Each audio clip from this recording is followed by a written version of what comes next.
আইনে পরিণত হল ভারতের বিতর্কিত ওয়াকফ সংশোধনী বিল। রাষ্ট্রপতির স্বাক্ষরের মধ্য দিয়ে নতুন এক অধ্যায় শুরু হলো ধর্মীয় দান সম্পত্তি নিয়ন্ত্রণে। আর এরই জেরে বিক্ষোভে উত্তাল হয়ে উঠেছে ভারত। ফ্যাশন ব্র্যান্ড মানে আর্ট। সংশোধিত আইন অনুযায়ী ওয়াকফ সম্পত্তি নির্ধারণে চূড়ান্ত সিদ্ধান্ত নেবেন সংশ্লিষ্ট জেলার জেলা শাসক। ওয়াকফ বোর্ডে যুক্ত হবেন অমুসলিম সদস্য। এছাড়া কেন্দ্র ও রাজ্য সরকার রাখবে সরাসরি নিয়ন্ত্রণ। 288-232 ভোটে লোকসভায় এবং 128-95 ভোটে রাজ্যসভায় পাশ হয় বিলটি। 5 এপ্রিল প্রেসিডেন্ট দ্রৌপদী মুর্মুর স্বাক্ষরের মাধ্যমে এটি আইনে পরিণত হয়। এরপরে শুরু হয় নানা রাজ্যে প্রতিবাদ ও বিক্ষোভ।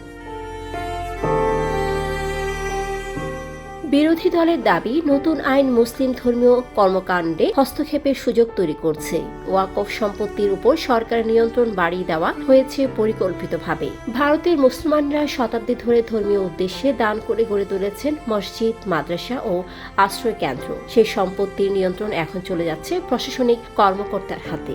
দেশের বিভিন্ন প্রান্তে ইতিমধ্যে শুরু হয়েছে শান্তিপূর্ণ মিছিল, মানববন্ধন, গণস্বাক্ষর অভিযান। প্রতিবাদকারীদের আশঙ্কা, এই আইনের ব্যবহার করে মুসলিমদের দানকৃত সম্পত্তি সহজেই অধিগ্রহণ করা হতে পারে। সংবিধানের ধর্মনিরপেক্ষতার প্রশ্নে এই আইন কতটা টিকবে সময়ের বিচারেই তা স্পষ্ট হবে। তবে স্পষ্ট একটি বিষয়, ওয়াকফ আইন নিয়ে বিতর্কের আগুন থেমে নেই, বরং তা আরও ছড়িয়ে পড়ছে ভারত জুড়ে। ডেস্ক রিপোর্ট, সারাদিনের সংবাদ। ফ্যাশন ব্র্যান্ড মানে আর্ট।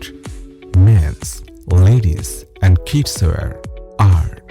Be smart.